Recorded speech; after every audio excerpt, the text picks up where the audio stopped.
एक अद्भुत परिघटना में इजराइल के अंदर बीरशिबा में, जहां पर 12 दिन की युद्ध के वक्त ईरान ने स्ट्राइक की थी, बीरशिबा इजराइल के अंदर, वहां पर कुछ फिलिस्तीनी गिरफ्तार हुए जो 7 अक्टूबर 2023 को अंदर आए थे और वहीं रह गए थे और वो लोग वहां से पार रॉकेट बना रहे थे। बड़ी खबर है ये। इजरायली जो इजरायली पुलिस है उसने ट्रेस करके पकड़ा और ये चिंता इजराइल में हो गई कि ऐसे कितने सेल हैं जो 7 अक्टूबर 2023 को अंदर आए और रह गए हैं और वहां पर कहां कहां उन लोगों का पेनिट्रेशन है। बहुत बड़ी खबर है। देखिए, अमरीश मिश्रा स्पीक्स में आपका स्वागत है। आज गाजा, फिलिस्तीन, ईरान, सीरिया, लेबनान सबको लेकर हमारे पास खबरें हैं। दिन का वीडियो जो हमने अमरीश मिश्रा स्पीक्स 1 में पोस्ट किया उसको आपने समर्थन दिया, उसके लिए धन्यवाद।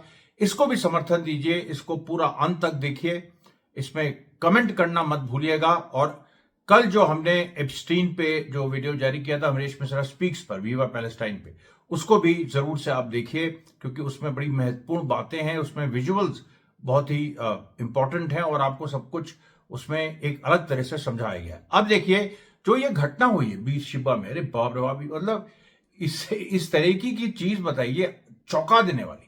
लेकिन खैर, उस घटना पे हम आते हैं। वेस्ट बैंक में भी देखिए क्या हुआ। वेस्ट बैंक में आज जो जिस जगह से मैंने जो वीडियो आपको दिखाया था परसों, क्योंकि कल फिलिस्तीन पे वीडियो नहीं आया था, परसों के इस प्रसारण में जो मैंने दिखाया था कि एक जगह से सेटलर्स भाग रहे हैं, उसी जगह मेरे ख्याल से लड्डैन उसका नाम है, इसके मैं अभी कंफर्म करके बता दूंगा कि कहां से कहां के बीच में है।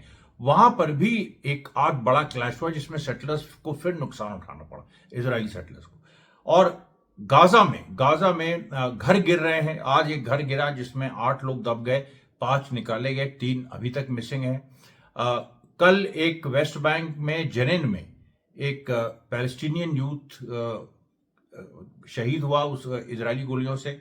उसके बाद एक और इस तरह की घटना गाजा में, एक घटना शुजैया में हुई गाजा में, जिसमें 2 फिलिस्तीनी सिविलियंस शहीद हुए। और अभी तक देखिए ये बात सामने आ गई है कि घर गिरने से, अब आप सोचिए ये नई चीज शुरू हुई, बम्बार्डमेंट हो रहा था, ये हो रहा था, इतने लोग मारे गए। अब सीज फायर के बाद उस तरह का स्टारवेशन नहीं, फिर भी है भूख, मतलब एक फैमिन नहीं है, लेकिन फिर भी एक विकट परिस्थितियां बनी हुई है। मेडिकल नेग्लिजेंस है जिससे लोग मारे जा रहे हैं। मेडिकल नेग्लिजेंस है तो इंग्लैंड में जो पैलेस्टाइन एक्शन के लोग हंगर स्ट्राइक कर रहे हैं वो उनकी जान खतरे में। सोचिए आप, इंग्लैंड में यहां पर minimum human democratic rights guaranteed है, लेकिन वहां ये स्थिति है। तो यहां और यहां तो बहुत ही बड़े लेवल पे हो रहा है।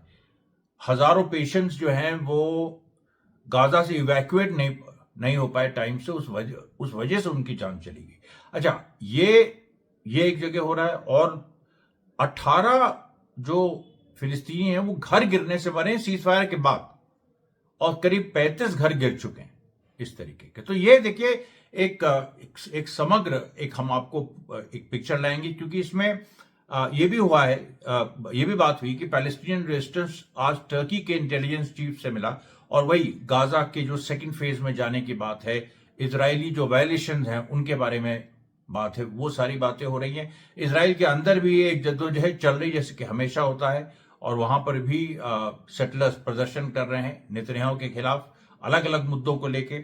और नेतन्याहू के अंदर भी देखिए, जो एक बेन गिविर ने बड़ा अजीब सा एक बयान दे दिया है और उसने कहा है कि हम, एक तो उसने कहा वो जो था कि एक प्रिजनर्स लॉ लाएगा, वो प्रिजन लॉ, जिसमें जो फिलिस्तीनी अक्यूज हैं, इजरायली सोल्जर्स या इजरायली सिविलियंस या किसी भी घटना में उन्होंने अगर हत्या की है तो वो उनको डेथ सेंटेंस तुरंत दे दिया जाएगा। ये बड़ी अद्भुत। और आज बेन गिविन ने कहा कि हम ऐसा प्रिजन बनाना चाहते हैं जिसकी चारों तरफ मगरमच्छ हो। अब बताओ, मतलब बिल्कुल हिंदी पिक्चर जैसा जो सीन है कि मगरमच्छ हो चारों तरफ, इस तरीके का हम एक प्रिजन हम बनाना चाहते हैं। आगे बढ़ने से पहले देखिए, मोरक्को में आज फिलिस्तीन के पक्ष में प्रदर्शन हुआ।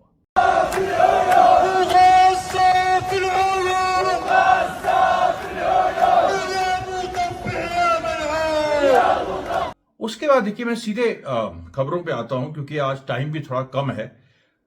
ये देखिए, जो जो आपको मैं बता रहा था, जहां पर जो वेस्ट बैंक में हुआ, एक क्रमवार तरीके से हम चलते हैं। तो हवारा साउथ ऑफ नाब्लस, यहां पर देखिए एक संघर्ष हुआ, इजरायली फोर्सेस ने अटैक करने की कोशिश की, फेल हो गई। फिर सिप्स्तिया, सिप्स्तिया नॉर्थ वेस्ट ऑफ नाब्लस, ये नई जगह है जिसका पहले उतना नाम नहीं आया। यहां पर भी एक जबरदस्त संघर्ष हुआ है और खबरें आ रही हैं, अभी इसकी पूरी खबर नहीं आई है, लेकिन एक पहलू इसका सामने आया है कि इसमें 2 इजरायली सेटलर्स घायल हुए हैं। उसके बाद ये जो है देखिए, जो याकीर सेटलमेंट है नॉर्थ वेस्ट ऑफ सल्फित में, याकीर सेटलमेंट नॉर्थ वेस्ट ऑफ सल्फित, ये सेंट्रल वेस्ट बैंक, यहां पर भी फिलिस्तीनी युवाओं के पत्थर मारने से सेटलर्स की 2 व्हीकल्स डैमेज हुई। उसके बाद यही ऑलमोस्ट सिमिलर घटना ये रमल्ला में हुई, ऑलमोस्ट सिमिलर घटना रमल्ला में हुई। यहां पर भी सेटलर की व्हीकल डैमेज हुई पत्थर मारने से। यह हुआ 446 settlement road near Hisham Munaim checkpoint west of Ramallah. फिर ये अंजा के जनन के इलाके में भी इसी तरह से हुआ, रेड आईडीएफ की फोर्सेस ने की। फिर जेरिको में ये जो आईडीएफ फोर्सेस हैं उन्होंने स्टॉर्म करने की कोशिश की। तुकूक जो एरिया है साउथ ईस्ट ऑफ बेथलेम, पहले भी यहां हो चुका है, वहां पर भी संघर्ष हुआ। मदामा जो साउथ नाब्लस में, यहां भी इसका भी पहले नाम आ चुका है।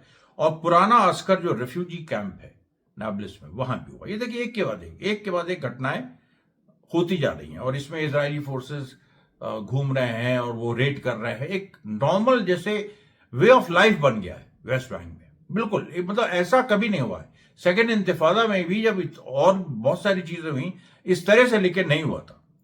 उसके बाद जो सुरीफ है हिब्रोन में, उस पर भी ऐसी ही रेड डाली। फिर कलकलिया पे 2 रेड डाली। उसके बाद तुलकरेम कैंप पे रेड डाली। फिर आतुफ साउथ ऑफ ट्यूबस, वहां रेड डाली। और फिर देखिए एक बात यह आ रही है कि जो अलक्सा मस्जिद है उस पर हमले बढ़ रहे हैं और उसमें जाके जो उसको डिस्क्रेट करना, किसी जानवर का सैक्रिफाइस कर देना, कुछ तालमुदिक रिचुअल्स वहां पर करना। और तालमुदिक रिचुअल्स आपको बताएं, जेफरी एप्स्टाइन की मैंने जो कल वीडियो जारी किया था अमरीश मिश्रा स्पीक्स में, वीवा पैलेस्टाइन वाले चैनल में, उसमें मैंने दिखाया था कि कैसे वो एक महिला के स्तन का केक खा रहा है जेफरी एप्स्टाइन, और पीछे टैलमुड की किताबें रखी हैं। मतलब, और ये वो मैं आपको बता चुका हूं कैसे मतलब जूडाइज्म का जो तालमुदिक जो इंटरप्रिटेशन है, तोरा अलग है, टैलमुडिक इंटरप्रिटेशन में कैसे ये सब जायज है। मतलब आप मोलेस्टेशन भी कर सकते हैं, मतलब इस तरह की चीजें मेरे कहने की बात नहीं है।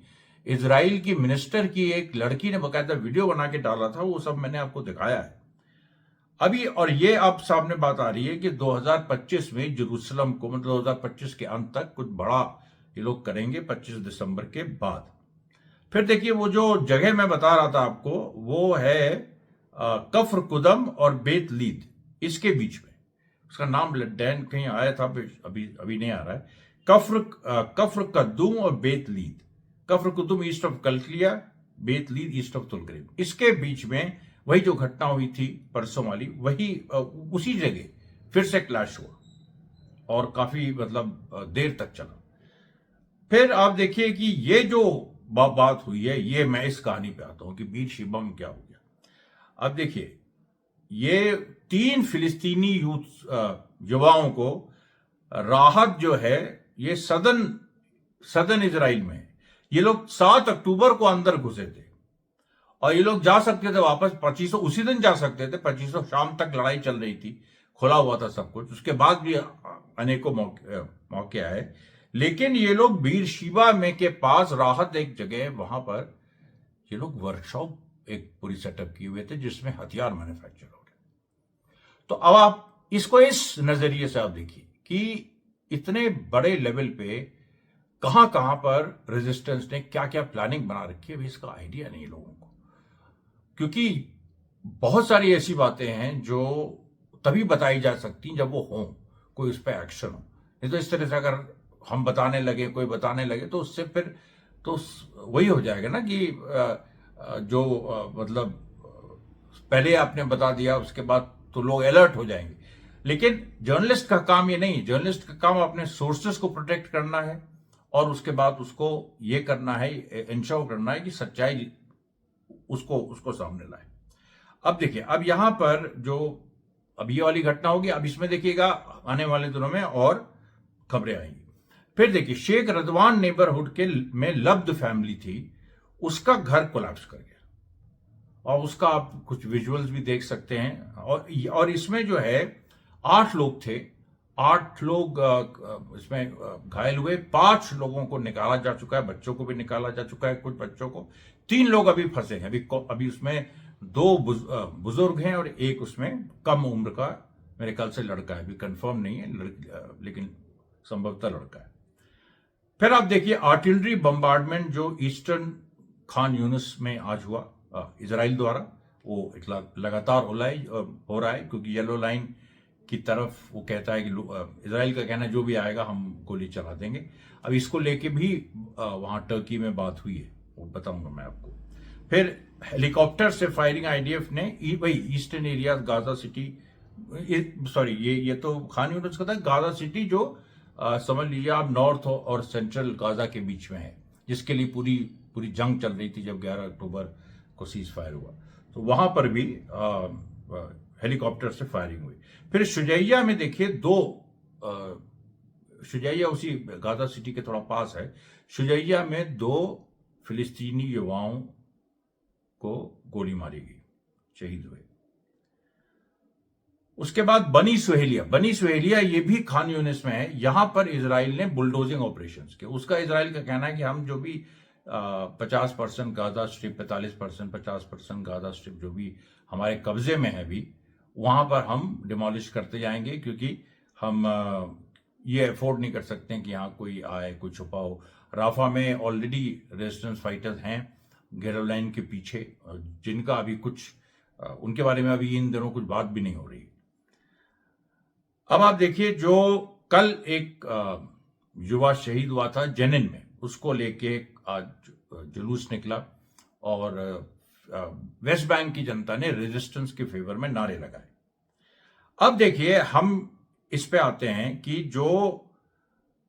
जो बेन गिवर ने एक तो ये कहा कि हम ऐसा एक जेल बनाएंगे जिसके चारों तरफ मगरमच्छ, मतलब अमरीश पुरी की याद आ गई, बिल्कुल एकदम अमरीश पुरी वाले स्टाइल में। और दूसरी बात, उसमें जो पैलेस्टीनियन प्रिजनर्स को एग्जीक्यूट करने का जो लॉ है, अभी एक बार पास हुआ, 2 बार और पास होना है, तीसरी बार में लॉ बनेगा। उसमें क्या है, बड़ी अजीब सी चीज है। उसमें जो ऐसे करीब और अभी तो बहुत सारे ऐसे फिलिस्तीनी हैं जिनके बारे में पता ही नहीं कि उठाए गए हैं, क्या उन पे चार्जेस हैं, लेकिन करीब 200 से 250 ऐसे हैं अभी जेल के अंदर। बहुत सारे तो छुड़ा लिए गए अलग अलग प्रिजनर्स एक्सचेंज में, लेकिन 200 से ज्यादा ऐसे हैं जिनके ऊपर भी इजरायली सोल्जर या सिविलियन को डायरेक्टली मारने का आरोप है। तो उनका क्या तुरंत एग्जीक्यूशन हो जाएगा दुनिया के सामने? अब आप इजराइल में देखिए कि जो आखिरी जो ऐसी घटना हुई थी जहां फांसी की सजा हुई थी, वो नाजी को हुई थी, आइकमैन बहुत फेमस नाजी था, जो जर्मनी के हारने के बाद मेरे ख्याल से अर्जेंटीना चला गया था, वहां से मोसाद उसको उठा के लाए 1962 में। उसके बाद फिर इजराइल में डेथ सेंटेंस तो दिया जाता है, फिलिस्तीनियों को भी कई बार दिया गया, लेकिन इंप्लीमेंट नहीं होता है। एक अजीब सी स्थिति है लीगल, और उसको कोर्ट्स जो हैं, एक कोर्ट डेथ सेंटेंस देता है, दूसरा कोर्ट उसको लाइफ सेंटेंस में कम्यूट कर देता है। अब इसमें के पीछे बहुत बड़ा राजनीतिक खेल भी है कि इजराइल की इमेज अच्छी रहे, और रही भी इजराइल की इमेज। अब आप देखिए तो कितनी लड़ाइयां हुई, इजरायली जुल्म जो अब तो बहुत ज्यादा इंतहा हो गई, जो गाजा जेनोसाइड हुआ, लेकिन फिर भी इसके छोटे मोटे लेवल पर तो हो रही हैं ना चीजें, लगातार हो रही हैं। 1948 से हो रही हैं, फिर फर्स्ट इंतिफादा, सेकेंड इंतिफादा के समय हुई, तो वो सब चीजें। लेकिन फिर भी इजराइल की एक इमेज बनी हुई थी कि ये देखो मारते नहीं है प्रिजनर्स, जबकि जेल में उनके साथ जो व्यवहार होता है खराब होता ही था। अब तो इतना हो गया है कि जेल में मतलब कितने लोग मारे गए हैं कस्टडी में, वो अभी तक कोई क्लैरिटी नहीं है।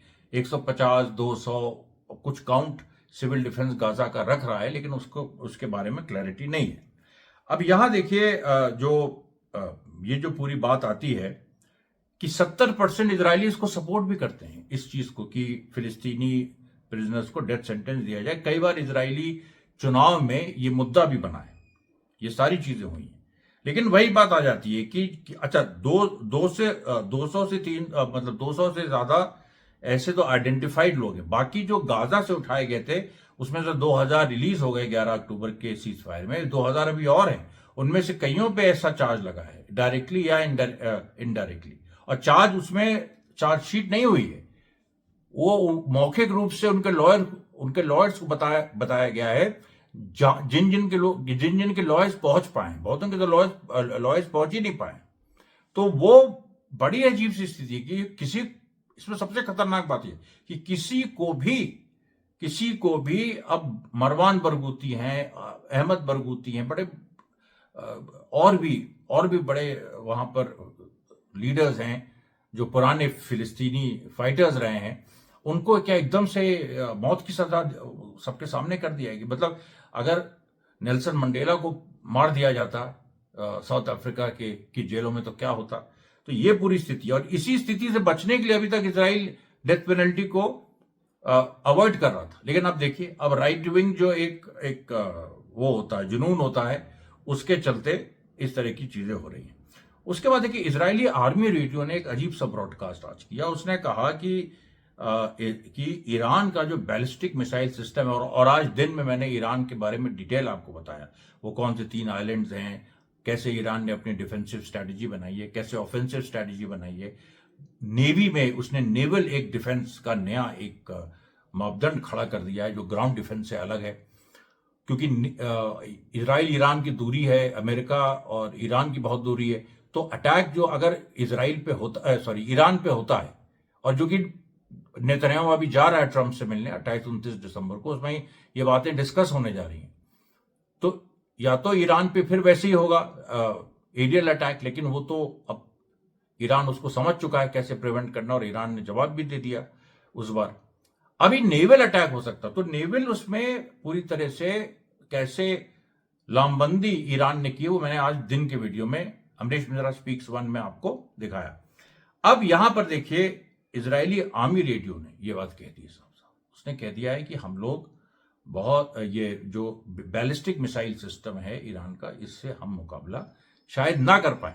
और इसको लेके देखिए, ये हो सकता है कि नेतन्याहू कुछ प्लान ट्रंप के सामने रखे कि इस तरीके से हम लोग हमला करते हैं, वैसे हमला करते हैं, वो सब भविष्य के गर्भ में। फिर देखिए, सीरिया और लेबनान दोनों जगह, जो सीरिया में तो अजीब सी खबरें आ रही है। अभी वो मेरे हाथ में वो मैप नहीं लगा है कि एक मैप इशू हुआ है सीरिया में ही, अब अल-शरा ने किया है, किसने किया है, वो उस मैप में गोलन हाइट्स है ही नहीं। तो गोलन हाइट्स नहीं है तो फिर तो सारी बातें खत्म हो जाती। गोलन हाइट्स को तो यूएनओ मानता है कि इजरायली ऑक्यूपाइड है, West Bank, Gaza, Golan Heights तीनों को मानता है वो कि 1967 में इलीगली इजराइल ने ऑक्यूपाई किया था। वो क्या अल-शरा दे देगा? हो सकता है ट्रंप के साथ क्या डील हुई हो। देखिए, यही सब चीजें हैं जो सीरिया को फ्लैश पॉइंट की तरफ ले जाएंगे। लेबनान में भी आज 2 लेबनीज सिविलियंस फिर से वहां पर मारे गए इजरायली फायर में।